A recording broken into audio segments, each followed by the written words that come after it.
तुलसीदास की जय।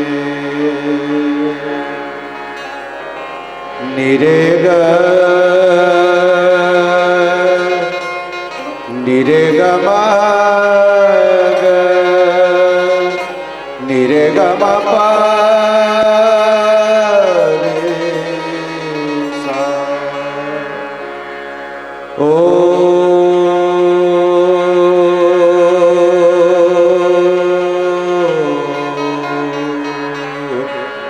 हरि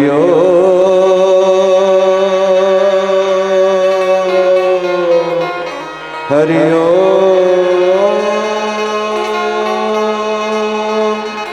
हरि ओम पूर्णमदः पूर्णमिदं पूर्णात् पूर्णमुदच्यते पूर्णस्य पूर्णमादाय पूर्णमेवावशिष्यते। हरि ओम। त्र्यंबकं यजामहे सुगंधिं पुष्टिवर्धनम् उर्वारुकमिव बन्धनात् मृत्युर्मोक्षमामृतात्। या कुन्देन्दु तुषारहार धवला या शुभ्र वस्त्रावृता या वीणा वरदंड मंडित करा या श्वेत पद्मासना या ब्रह्मासुत शंकर प्रभृति वीर देवै सदा वंदिता सा मां पातु सरस्वती भगवती निःशेष जाड्यापः। पमगरे गणे रे गरे पमग पमगरे गणे रे गरे पमग समदनि मदनि सारे सनि दप मग पमगरे समदनि मदनि सारे सनि दप मग पमगरे नाना दे दिल तारे दे ना दिल दिल ताना तेरे ना नाना दे दिल तारे दे ना दिल दिल ताना तेरे ना ताना दिल दिल ताना नी ताना तेरे नाता ताना दिल दिल ताना नी ताना ताना दिल दिल तारे देना ताना दिल दिल तारे देना ताना दिल दिल तारे देना पारे सा।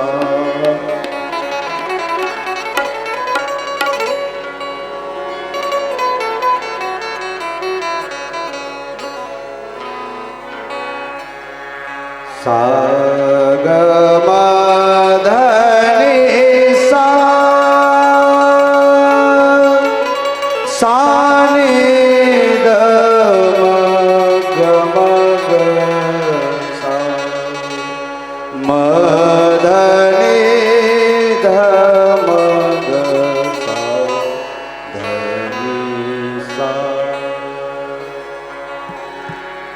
सदा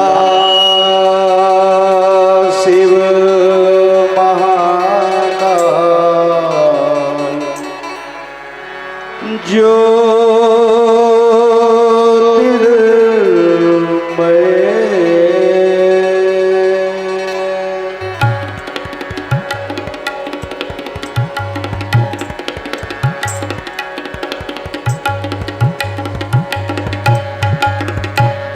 सदा शिव महाकाल ज्योतिर्मय सदा शिव महाकाल ज्योतिर्मय सदा शिव महाकाल ज्योतिर्मय सदा शिव महाकाल ज्योतिर्मय अमरनाथ महादेव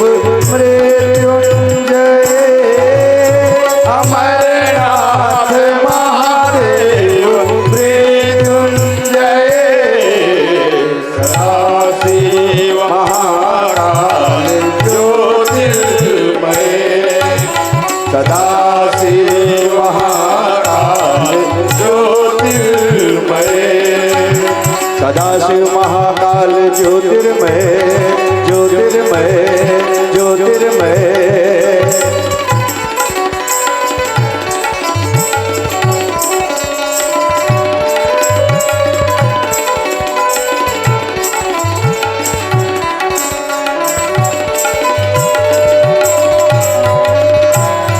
पंचाक्षरी मंत्र प्रिय सर्वत्यागी हे पंचभूतों के स्वामी विरागी बालकोश दुर्गा पांच सुरों वाले मधुयुक्त रागों के रागानुराग नटराज दिन रात नर्तन लये नटराज दिन रात नर्तन लये सदा शिव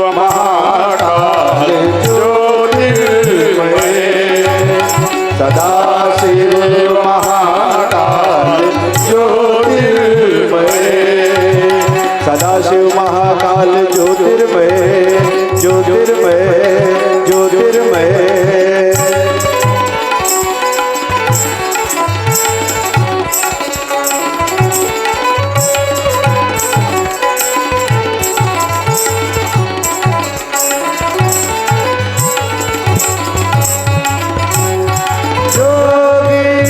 जिन्होंने सदा तुमको ध्याया कहीं पर किसी ने युगों तक न पाया कहीं आप जग से भी जल हो गए भवानी दयानी के मन भागे सदा शिव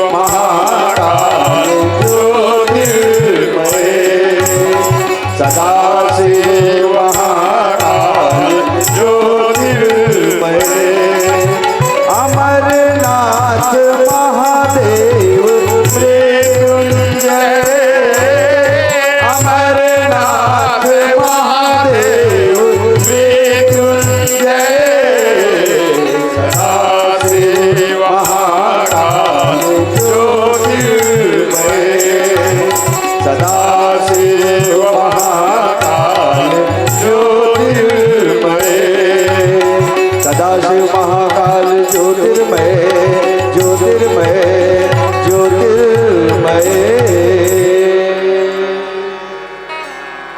सियावर रामचंद्र की जय अखंडानंद बोधाय शिष्य संतापहारिणे सच्चिदानंद रूपाय तस्मै श्री गुरुवे नमः। नमः श्रीमत् परमहंसाय स्वादित चरण कमल चिन्मकरंदाय भक्तजनमानस निवासाय श्रीमद् रामचंद्राय वंदे विदेहतनिया पदपुंडरीकं कैशोरसौरभ समाहितयोगिचित्तं हन्तुं त्रितापमणिसं मुनिहंससेव्यं सन्मानिशालि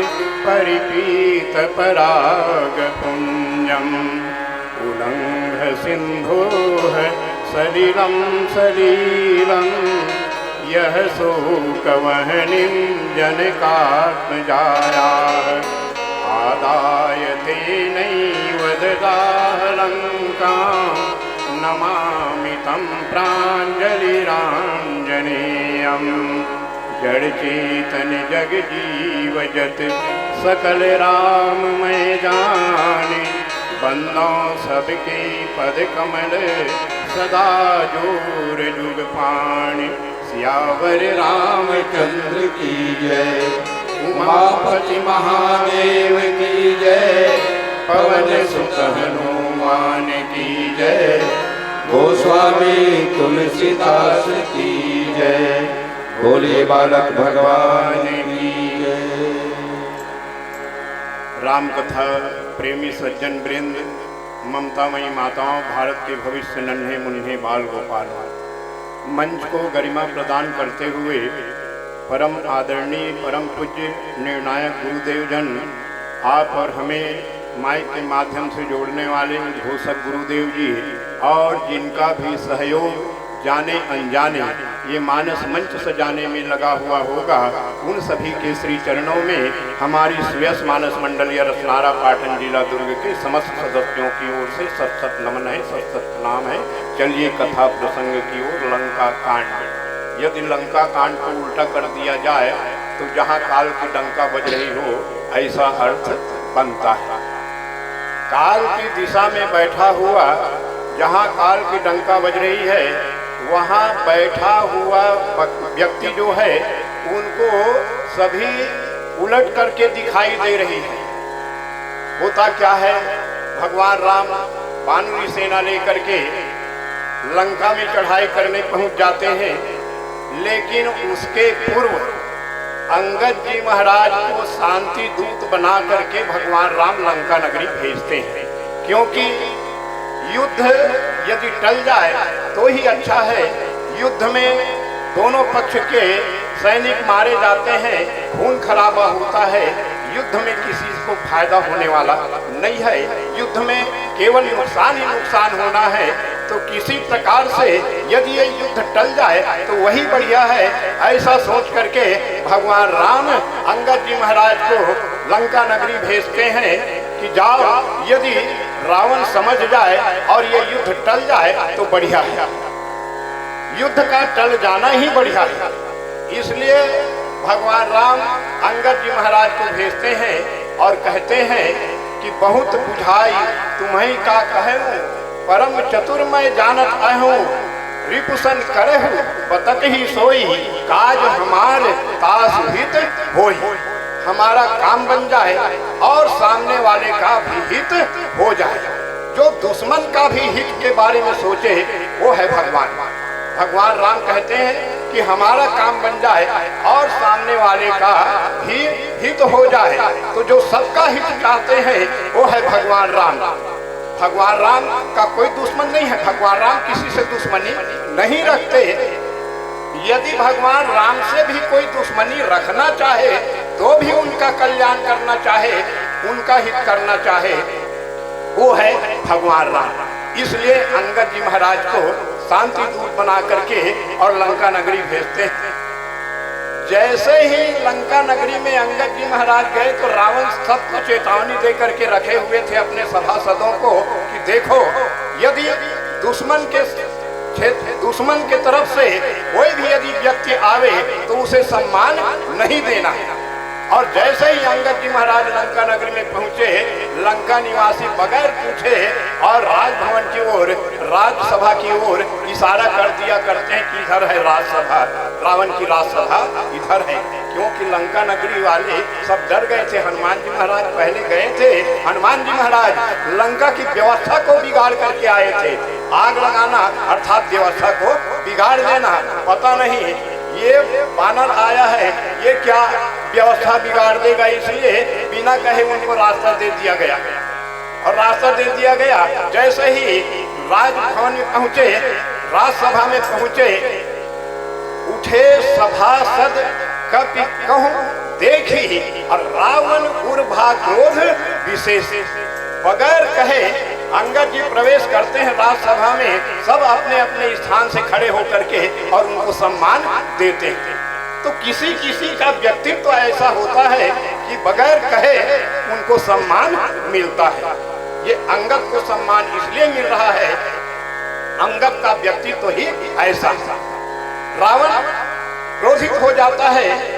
मैंने चेतावनी दे रखा था कि दुश्मन को सम्मान नहीं देना है, लेकिन दुश्मन का एक सैनिक आ रहा है, राजदूत आ रहा है और उसे सम्मान दे रहे हो। रावण क्रोधित हो जाता है। रावण क्रोधित होकर के पूछने लगा, रे कपि कौन है तू? पहले हनुमान जी महाराज गए थे। रावण जब 10 प्रश्न करते हैं तो हनुमान जी महाराज उत्तर देते हैं, लेकिन अंगद जी महाराज थोड़ा सा भी देरी नहीं करते, प्रत्युत्तर तुरंत दे देते हैं। कह लंकेश कवन तय बंदर।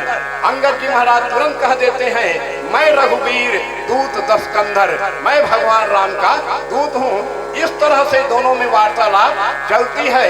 और कहाँ तक रावण की गिनती करते हैं, कौन? ये अंगद जी महाराज।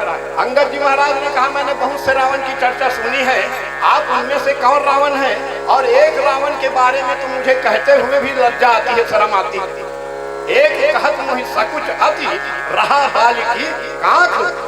एक रावण के बारे में चर्चा करते हुए मुझे लज्जा लगती है, मुझे शर्म आती है, जो बाली के कांख में और 6 महीने तक के दबा रहा।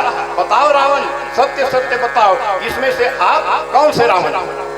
तो रावण कहता, नहीं जानते क्या मैं कौन सा रावण हूँ? जिसने अपने सिर को काट काट करके और शंकर जी को पूजा है। मुझसे ज्ञानी, मुझसे बलवान न जग में कोई दूजा है, जिसने अपने सिर को काट काट और शंकर जी को पूजा है। मैं वो रावण हूं। तब अंगद जी महाराज ने कहा, मुझे तो नहीं लगता, क्योंकि ये तो इंद्रजाल वाले, जादू दिखाने वाले सिर को क्या अपने सारे शरीर को काट दिया करते हैं। तो जादू दिखाने वाले और आप में फिर अंतर क्या हुआ? ये सिर काट देना, ये शरीर का काट देना, ये कोई बहुत विशेषता वाली बात नहीं है। और मैं तो सीता मैया को ले जा सकता हूँ, तो ही पटक महिसेन हित अति चौपट करता हो गांव। मैं आपके शहर को चौपट कर सकता हूँ और तब समेत सठ जनक सुत ही ले जाऊं। मैं आपके नारियों के साथ अब माता सीता को ले जा सकता हूँ, लेकिन इसलिए मैं नहीं ले जा रहा हूँ कि आप तो जीते जी मुर्दा है। 14 लोगों को जीते जी मुर्दा बताया गया है। अंगद जी महाराज ने कहा कि कौल काम बस कृपन विमूढ़ा, अति दरिद्र अजसी अति बूढ़ा, सदा रोग बस संतत क्रोधी, विष्णु प्रमुख सुर संत विरोधी, तन पोषक निंदक हानि और 100 संजीवत 14 प्राणी। ये 14 प्रकार के प्राणी जीते जी मुर्दा के समान है। रावण इसमें तुम्हारी गिनती तो कई बार आती है, इसलिए मैं तुम्हें नहीं मार रहा हूँ। तब रावण क्रोधित होकर के कहने लगा, अगुण अमान जानते ही दिन पिता बनवास। जिसकी चर्चा कर रहे हो ना, उसको उसके पिताजी ये गुणहीन है कह करके और बनवास दे दिया। क्यों? रावण परीक्षा लेने गया था ना।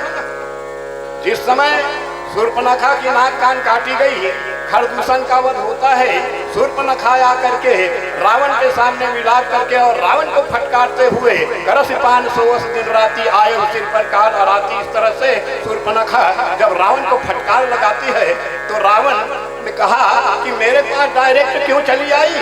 खरदूषण को मैंने तुम्हारी सुरक्षा के लिए लगा रखा है, उनके पास जाना चाहिए था। शूर्पणखा ने कहा, खरदूषण और 14,000 राक्षसी सेना को मारने में उस राजकुमार को थोड़ा भी समय नहीं लगा। तब रावण चिंतन करने लगा कि खरदूषण मुहि सम बलवंता और तेहि को मारे बिनु भगवंता। ये भगवान है। रावण तो जान लेता है लेकिन मानता नहीं। जो जान ले और माने ना, उसी को मोह का प्रतीक कहा गया है। रावण को मोह कहा गया है। मोह 10 मौरी तद्भात अहंकार आकारी जित काम विश्राम हारी। रावण को मोह कहा गया है। जो जान बूझ करके अनजान बन जाए वो है मोह का प्रतीक, वो है मोह का स्वरूप। तो ये जानता है कि राम कौन है? राम भगवान है, क्योंकि खरदूषण मेरे समान बलवान, उसको बगैर भगवान के कोई दूसरा मार नहीं सकता। फिर भी वो परीक्षण करने जाता है, परीक्षा लेने जाता है। मारीच को स्वर्ण मृग बनाता है और स्वर्ण मृग के पीछे जब राम को दौड़ते हुए देखता है तो रावण सोचने लगा, मैं तो इसको भगवान समझ रहा था, भगवंत समझ रहा था, लेकिन ये तो अकल वाला राजकुमार भी नहीं है। इसलिए इनके पिताजी इनको गुणहीन जान करके, बुद्धिहीन जान करके इनके पिता इनको बनवा दिए। और उसके बाद रावण ने पुनः कहा, जिनके बल पर गर्व तो ही ऐसे मनुज अनेक, खाहि साचर दिवस निसी मूढ़ समुझ तजिटे।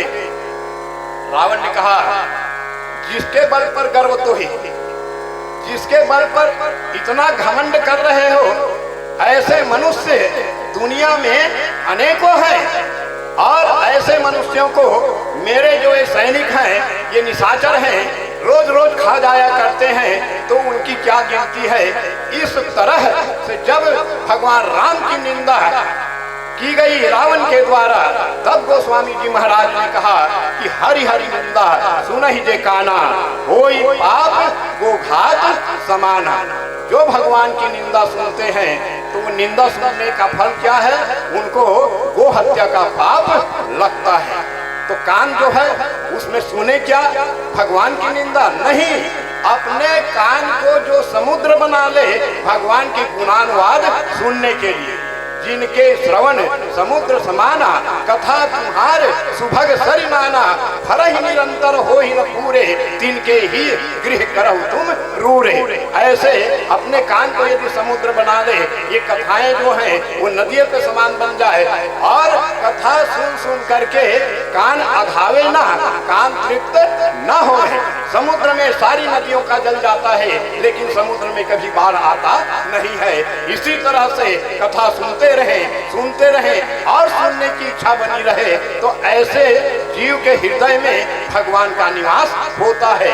14 स्थान बताए गए हैं भगवान के निवास में, उसमें प्रथम स्थान इसी को कहा गया है कि जिनके श्रवण समुद्र समाना, कथा तुम्हार सुभग सरि नाना, फरहि निरंतर हो ही न पूरे, तिनके ही गृह करहु तुम रूरे। तो अपने कान को समुद्र बनाना चाहिए। किसके लिए बनाना चाहिए?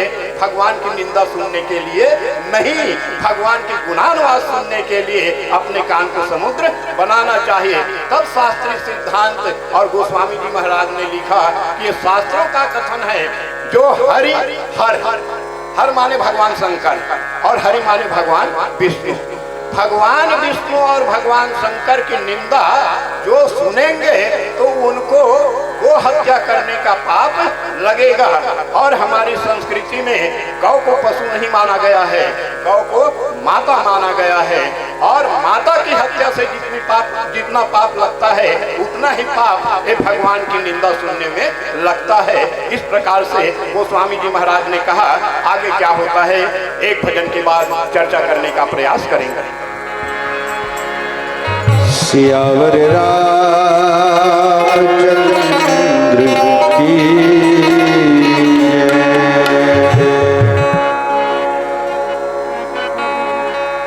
स्वर्ण शरीर विराजत वीर, गले मृदु भावन भक्त ललित, मानस में नितरे खर्चे, रघुनंदन के पद गंज कली के, आठों ही भजो हरि को, रजसीस धरे इस भक्ति गली के, भक्त सभी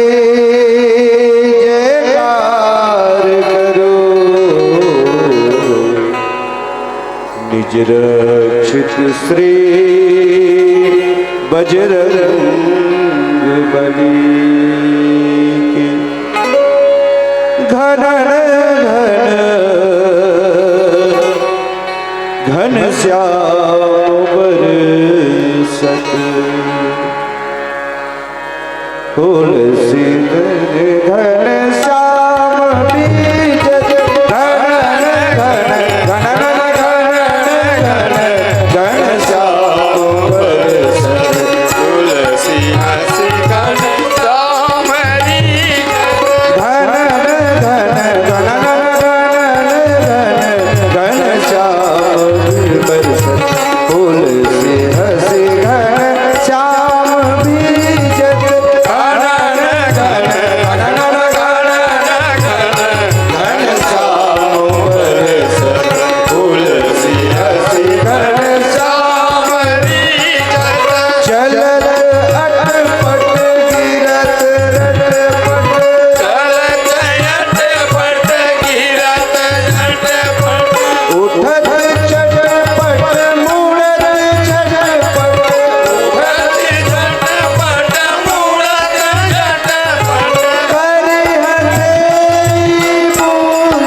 सियावर रामचंद्र की जय।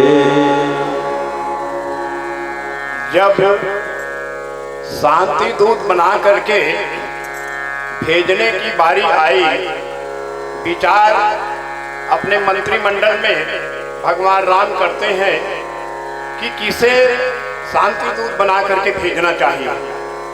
कई लोगों ने कहा कि हनुमान जी महाराज को ही भेजना चाहिए, क्योंकि एक बार ये लंका नगरी को देख आया है, इनके जाने में किसी प्रकार की ना कोई कष्ट होगा, न इनको कोई उलझन मालूम होगा, इसलिए इन्हें ही भेजना चाहिए। तब कुछ लोगों ने कहा नहीं नहीं, उसको भेजेंगे तो सामने वाला ये समझेगा कि इसके सिवा इसके दल में और कोई है ही नहीं, इसलिए इसे नहीं भेजना चाहिए, हनुमान जी को नहीं भेजना चाहिए। तब किसे भेजना चाहिए? तब जामवंत जी ने कहा कि बाली पुत्र अंगद को भेजना चाहिए। ये अंगद है कौन? अंगद है पुरुषार्थ का प्रतीक, अंगद है भगवान राम के ऊपर विश्वास का प्रतीक। जिसके जीवन में पुरुषार्थ होगा और भगवान के प्रति विश्वास होगा, वो चाहे कितनों भी दुश्मन की नगरी में जाए, वो सुरक्षित रहेगा ही रहेगा। इसलिए राजदूत बना करके भेजना चाहिए, तो ऐसे व्यक्ति को भेजना चाहिए। और कोई संत कहते हैं ये अंगद जी है कौन? तो असल में अंगद जी महाराज है डॉक्टर, वैद्य है। गद कहते हैं रोग को, और जो अंग में लगे हुए रोगों का इलाज करे उसको कहते हैं अंगद। रोगान हंति इति गदः, अर्थात जो रोगों का विनाश करे वो है अंगद। और रावण तो रोग से पीड़ित ही है, क्योंकि मोह सबन व्याधिन के मूला, तिन्हते पुनि उपजहि बहुसूला। काम बात कफलोभ पारा, क्रोध पित्त नित छाती जारा। प्रीत करई जो तीनों भाई, उपजई सन्नपात दुखदाई। और अंगद ने स्वयं कहा है रावण, सन्नपात के पीड़ित हो, ऐसे ये बकवास कर रहे हो, क्या सन्नपात हो गया है? और वाकई में रावण को सन्नपात हो गया है। उनके जीवन में काम भी है, उनके जीवन में लोभ भी है, उनके जीवन में क्रोध भी है। जिसके जीवन में क्रोध हो, काम हो और लोभ हो, और ये तीनों यदि संगठित हो जाए, तो वही संगठित होने वाला क्या बन जाता है? ये सन्नपात का रोगी हो जाता है।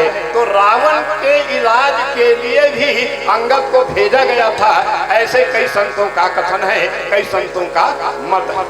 और जैसे ही गोस्वामी जी महाराज यहाँ लिखते हैं, भगवान की निंदा जब अंगद जी महाराज सुनते हैं तो अति क्रोधित हो जाते हैं, क्योंकि भगवान की निंदा नहीं सुनना चाहिए। यदि आप में बल हो तो जो निंदा करने वाला हो उसको तो पछाड़ ही दो, उसको बता दो कि भगवान का निंदा का फल क्या होता है। और यदि बल ना हो, स्वयं में ताकत ना हो, तो अपने दोनों कानों में उंगलियां दबा करके और वहां से चलते बने। लेकिन भगवान की निंदा नहीं सुननी चाहिए। अंगद जी महाराज निंदा सुनते हैं, तब गोस्वामी जी महाराज ने कहा, जब कही किन्हे राम के निंदा, क्रोधवंत अति भयउ कपिंदा।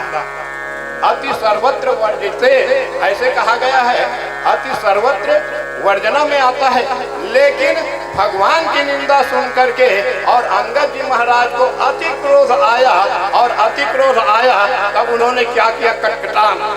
बानर का स्वभाव होता है कटकटाना। जब वो क्रोध में भर जाता है, कटकटाता है, और कटकटा करके दोनों भुजा को पृथ्वी में अंगद जी महाराज मारता है। और जैसे ही दोनों भुजा को अंगद जी महाराज पृथ्वी में मारता है, रावण सिर के बल गिर जाता है। और रावण जब सिर के बल गिरता है तो उनका मुकुट जो है वो भी गिर जाता है।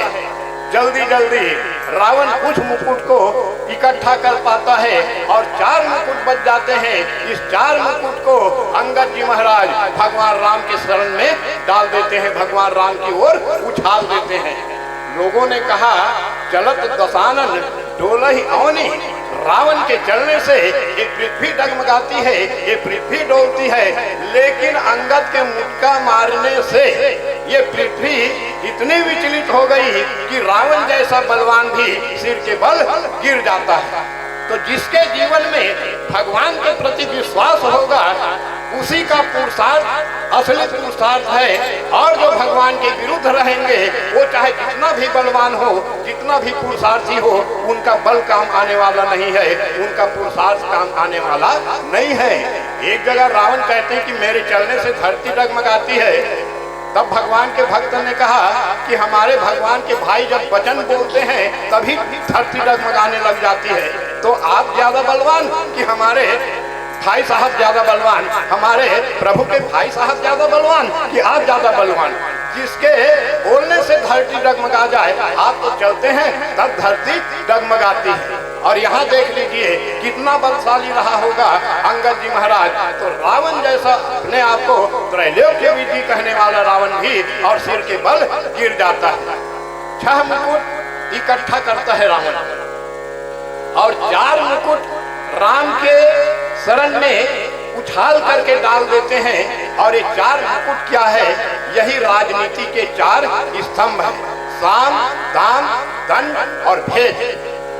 अंगद चेतावनी दे रहे हैं मुकुट के द्वारा कि अब आपकी राजनीति चलने वाली नहीं है, अब आप राज्य करने योग्य नहीं रह गए हो। इसलिए राजनीति के 4 स्तंभ स्वरूप और 4 मुकुट जो है वो भगवान की ओर उछाल देते हैं। और जैसे ही वानर देखते हैं कि ये क्या हो गया, दिन में उल्कापात हो रहा है, सब घबरा गए, वानर इधर उधर चलने लगे। तब भगवान ने कहा कि देखो ये और कुछ नहीं है, उल्कापात वगैरह नहीं है, ये जो मुकुट आया है। विभीषण भी वहां थे। विभीषण जी महाराज ने कहा ये मुकुट रावण का मुकुट है और रावण का मुकुट जो है वो अंगद के द्वारा भगवान के शरण में डाला गया है। अर्थात भगवान के शरण में मुकुट को डाल करके रावण को ये समझाई दी गई कि अय रावण, अब भी समय है, यदि राज्य करना है, जीवित रहना है तो भगवान के शरणापन्न हो जाओ। और जब तक भगवान के शरणापन्न नहीं होगे तुम सुरक्षित रहने वाले नहीं हो। अपने आप को सुरक्षित रखना है तो भगवान के शरण में चले जाना चाहिए। इतने पर भी रावण उनको बार बार कहता है कि ऐसा लगता है कि तुम्हारा काल आ गया है। अंगद जी फिर फटकार लगाते हैं, रेत चोर कुमारक गामी, स्त्री चोरी करने वाले, कुमार्ग में चलने वाले, खलमल रास मंदमति कामी, तुम खड़ हो, मंदमति हो, कामी हो। और 14 प्रकार के राक्षसों की गणना गोस्वामी जी महाराज करते हैं। उसमें पहले नंबर के राक्षस खल को कहा गया। बाढ़े खल चोर जुआरा, जेलम पट पर धन कर दारा, मान ही मात पिता नहीं देवा, साधु सन करवा वही सेवा, जिनके यह आचरण भवानी, सो जानो निश्चर सम प्राणी। और खल कहा गया रावण। 3 प्रकार के लोग दुनिया में होते हैं, सच, खल और मूर्ख। सच के लिए अवसर है, सठ सुधरहि सत्संगत पाई, पारस परस उधात सुहाई। अंगद जी महाराज रावण को सठ नहीं कहते क्योंकि सठ का समय होता है, यदि वो सत्संग कर ले तो सुधर जाएगा। जैसे जयंत के लिए कहा गया, इंद्र पुत्र के जयंत के लिए कि सठ चाहत रघुपति बल देखा। भगवान का वो बल देखना चाह रहे थे। और बल देखे क्या, उनके पीछे जब तिनके का बाण लगाया गया, ब्रह्मास्त्र उसमें प्रवेश करा करके, तो वो तीनों लोक में घूम गए। काहू बैठन कहा न वही, और राख इसको सकई राम कर द्रोही। राम के द्रोही को कौन रखेगा, कोई नहीं रखने वाले। अंत में उनको संत मिल जाता है, नारद जी का दर्शन हो जाता है और नारद जी के साथ वो सत्संग करते हैं। और सत्संग करते हैं तो सठ जो है वो सुधर जाते हैं और भगवान के शरण में चले जाते हैं। लेकिन अंगद जी महाराज रावण को सठ नहीं कहते, खल कहते हैं। खल उसे कहते हैं, यहाँ बैठे हुए हैं बड़ा सत्संगी, लेकिन पंडाल के उस पार गए तो ज्यों का त्यों जो हो जाए, अर्थात कभी सुधारता नहीं है। वो अवसर देख करके अपने आप को बदलने का प्रयास करता है। काल नेम जिमि रावण राहु, उघरहि अंत न हो ही निबाहु। अकाल नेम जिमि रावण राहु। रावण भी साधु बनता है, काल नेमी भी साधु बनता है। और किस लिए बनता है, ये लोग भगवान के कार्य में विलंब कराने के लिए, भगवान के कार्य में अवरोध पैदा करने के लिए साधु बनते हैं और बाद में ज्यों का त्यों हो जाता है, तो इसको कहते हैं फल। इसलिए अंगद जी महाराज ने कहा कि फल है, मतिमंद है, कामी है, और जिसके हृदय में काम होगा उसके हृदय में राम तो होने वाला नहीं है, राम तो बसने वाला है ही नहीं। इसलिए रावण को कामी कहा गया।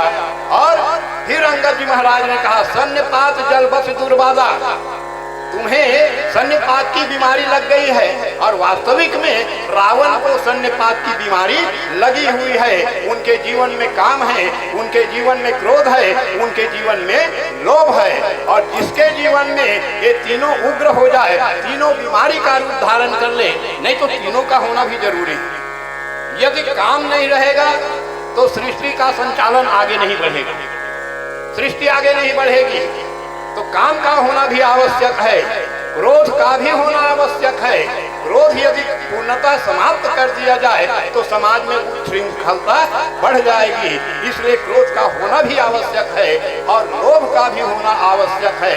लोभ यदि नहीं होगा तो कल के लिए कोई संचित क्यों करेगा, और कल के लिए संचित करना भी तो आवश्यक है। लेकिन तीनों समता में रहे और कहीं एक भी विषम हुए तो वही बीमारी का रूप धारण कर लेता है।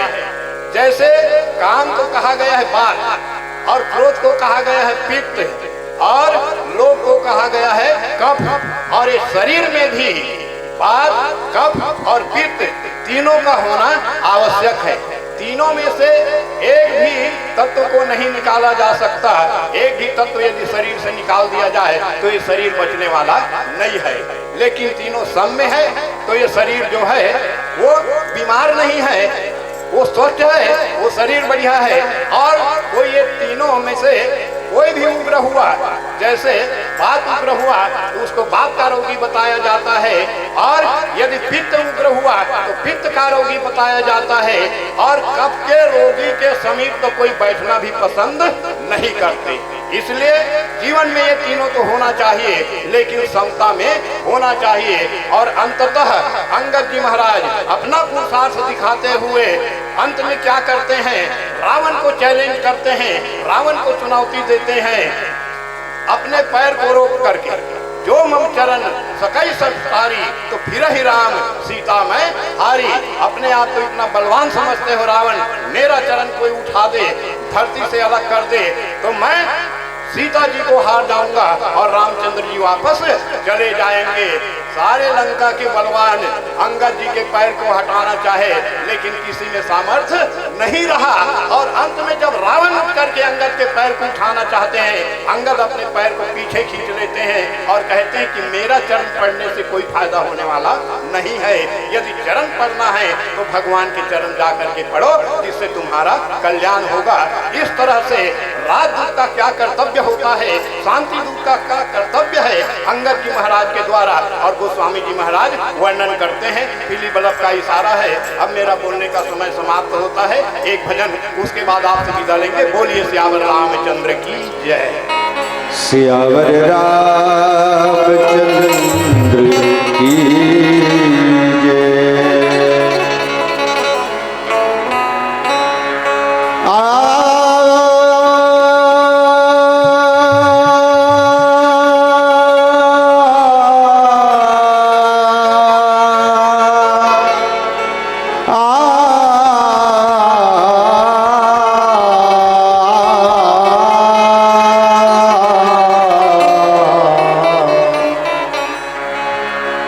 लागा चुनरी में दाग छुपाओ कैसे, लागा चुनरी में दाग, चुनरी में दाग छुपाऊं कैसे, घर जाऊं कैसे, लागा चुनरी में दाग छुपाऊं कैसे, लागा चुनरी में दाग।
घर जाऊं कैसे लागा चुनरी में भाग छुपाऊं कैसे लागा चुनरी में भाग छुपाऊं कैसे लागा चुनरी में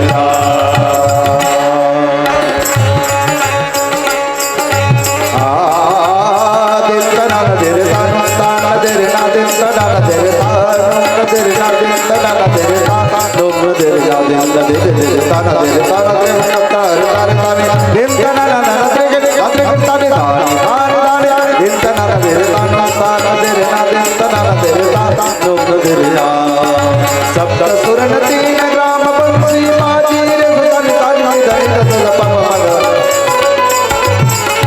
मध मगर दादा देख धर परत पात नहीं परण झांझर जन के